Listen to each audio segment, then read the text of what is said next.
মানসিক শান্তিতকৈ দামী পৃথিৱীত দ্বিতীয় আন একো নাই। মানুহ যিমানেই শক্তিশালী নহওক কিয়, প্ৰিয় মানুহগৰাকীৰ ওচৰত সদায় দুৰ্বল। যদি সঁচাকৈয়ে অন্তৰৰ পৰা কৰিব বিচৰা, তেনেহ'লে ৰাস্তা বিচাৰি পাবা, আৰু যদি বিচৰা নাই, তেনেহ'লে অজুহাত বিচাৰি পাবা। কাৰোবাৰ লগত কথা পতাটো যেতিয়া অভ্যাসত পৰিণত হয়, তেতিয়া এদিন কথা নহ'লেই বহুত কষ্ট হয়। স্বাৰ্থ শেষ হ'লে সম্পৰ্ক শেষ। পৃথিৱীৰ সকলোতকৈ দামী লিকুইড হ'ল চকু পানী, য'ত থাকে 1% পানী আৰু বাকী 99% আৱেগ অনুভূতি। মা হ'ল পৃথিৱীৰ একমাত্ৰ আদালত, য'ত হাজাৰ ভুলৰো ক্ষমা আছে।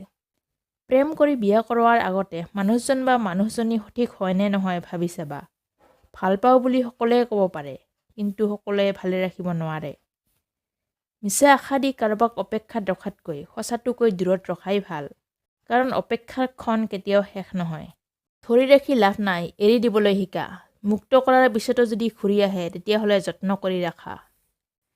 জীৱনত কাকো অত্যাধিক সুযোগ নিদিব, নহ'লে দেখিব যে এই সুযোগে আপোনাৰ জীৱনলৈ দুৰ্যোগ লৈ আহিব। প্ৰতিটো কাহিনীৰে আৰম্ভণি সুন্দৰ হয়, কিন্তু বেছিভাগ গল্পৰে শেষটো সুন্দৰ নহয়। সেইবাবে হয়তো কোৱা হয়, শেষ ভাল যাৰ সকলো ভাল তাৰ।